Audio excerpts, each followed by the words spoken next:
Hey y'all, Lily here. In today's video, I want to share with you a few features I avidly use in Silhouette Studio. I remember first starting and struggling with learning the software. If you're new to Silhouette Studio and would like to learn some tips and tricks I've come across in my journey, then don't forget to hit that subscribe button and ring that notification bell. With that being said, let's get started. I'm going to start off with this simple bow and sunglasses design that I have here. So if I was going to use the print option, then I would go ahead and just hit print it out like normal, and then send it to the cutter. But if I'm going to use HGV, I would have to send it to the cutter, and if I were to send it like this, the program wouldn't recognize the design, therefore it wouldn't cut anything out. So I'm going to go ahead and go back, and I'm going to go to the trace tab. I'm going to click that, and I'm going to just trace the design. So I'm going to click the whole image. I'm going to head over to my threshold and mess with that to see about like where I want it to highlight and all of that. I usually put it pretty high so that way it highlights the whole design and there's nothing left behind. And once I'm comfortable with that, I just hit trace, and now we have the trace outline here.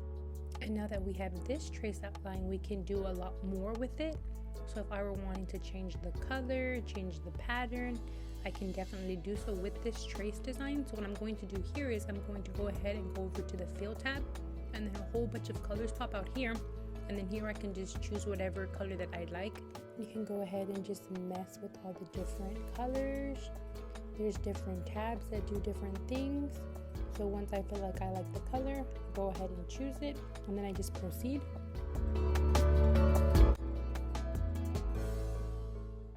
If I were to click the next tab, it's going to be the fill gradient tab. And then this brings up a lot of pretty cool gradient colors, as we can see here.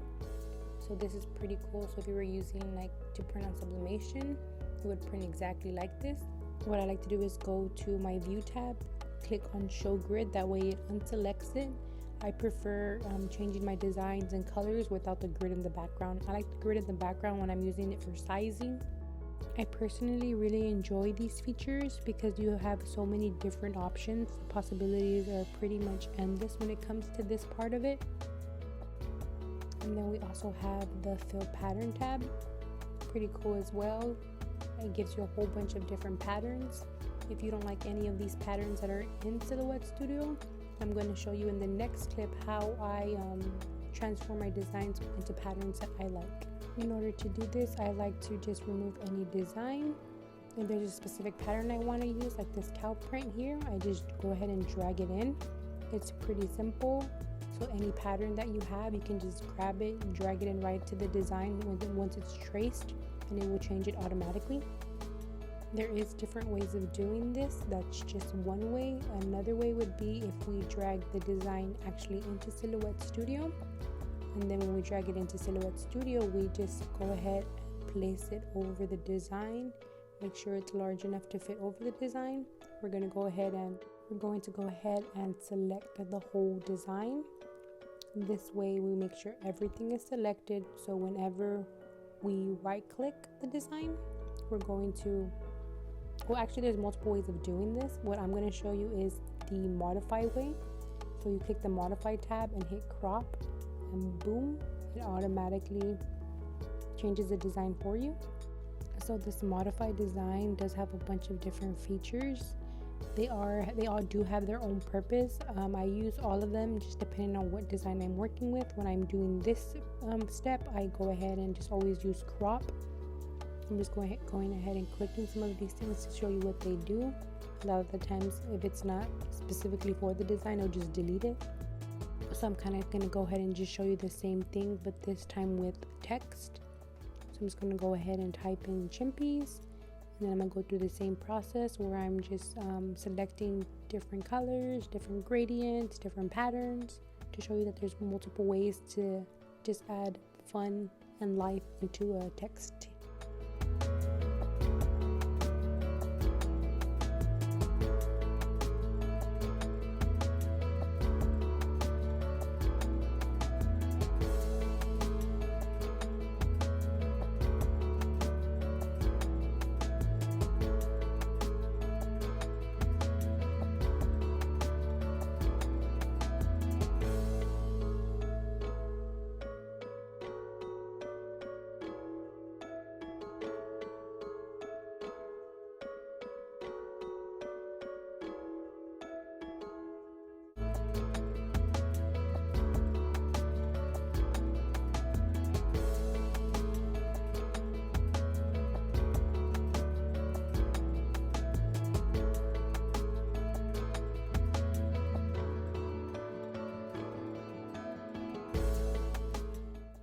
And then also a cool little feature, if you want multiple of this design, instead of making a whole bunch, you can always just right click it and then it brings up a list of shortcuts.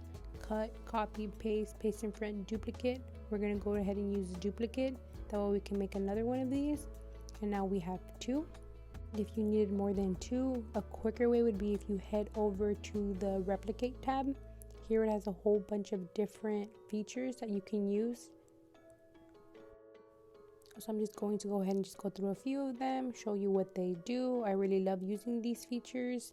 It definitely saves a lot of time when I'm working on certain designs.